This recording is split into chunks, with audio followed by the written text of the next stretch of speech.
Hello friends, ఈ రోజు మనం చంద్రగ్రహణం ఎలా ఏర్పడుతుంది, కేవలం పౌర్ణమి రోజున మాత్రమే ఎందుకు చంద్రగ్రహణం వస్తుంది, చంద్రుడు ఎందుకు ఎర్రగా మారతాడు మరియు అన్ని పౌర్ణమి సమయాల్లో ఎందుకు రాదు చంద్రగ్రహణం, ఇవన్నీ విషయాలను కేవలం షార్ట్ వీడియోలో త్వరగా ఎక్స్ప్లెయిన్ చేసేస్తాను. శ్రద్ధగా వినండి. చంద్రగ్రహణం ఏర్పడాలంటే 3 ప్రధాన ఖగోళ వస్తువులు సూర్యుడు, భూమి, చంద్రుడు ఒకే సరళ రేఖపైకి రావాలి. సూర్యుడి కాంతి భూమిపై పడినప్పుడు భూమికి ఒక పెద్ద నీడ ఏర్పడుతుంది. చంద్రుడు భూమి నీడలోకి ప్రవేశించినప్పుడు సూర్యరశ్మి చంద్రుడిపై పడదు. దాంతో చంద్రుడు మనకు కనిపించడు. ఈ దృగ్విషయాన్ని మనం చంద్రగ్రహణం అంటాం. చంద్రగ్రహణం కేవలం పౌర్ణమి రోజున మాత్రమే వస్తుంది. ఎందుకంటే పౌర్ణమి రోజున మాత్రమే చంద్రుడు భూమికి సరిగ్గా అవతలి వైపున సూర్యుడికి ఎదురుగా ఉంటాడు. ఈ స్థానంలో మాత్రమే భూమి నీడ చంద్రుడిపై పడుతుంది. అయితే అన్ని పౌర్ణమి సమయాల్లోనూ గ్రహణం రాదు. ఎందుకంటే భూమి మరియు చంద్రుడి కక్షలు ఒకదానికొకటి కొంత వాలుగా ఉంటాయి.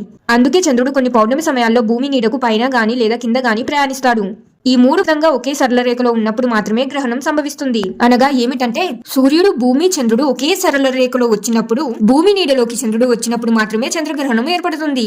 పౌర్ణమి రోజున సూర్యుడు, భూమి, చంద్రుడు ఒకే సరళ రేఖలో వచ్చినప్పుడు చంద్రగ్రహణం, మరియు అమావాస్య రోజున ఈ 3 ఒకే సరళ రేఖలో వచ్చినప్పుడు సూర్యగ్రహణాలు అనేది ఏర్పడతాయి. ఇలా సంవత్సరంలో కొన్నిసార్లు మాత్రమే ఈ 3 ఒకే సరళ రేఖలో వచ్చినప్పుడు అమావాస్య అప్పుడు సూర్యగ్రహణాలు, పౌర్ణమి అప్పుడు చంద్రగ్రహణాలు వస్తాయి.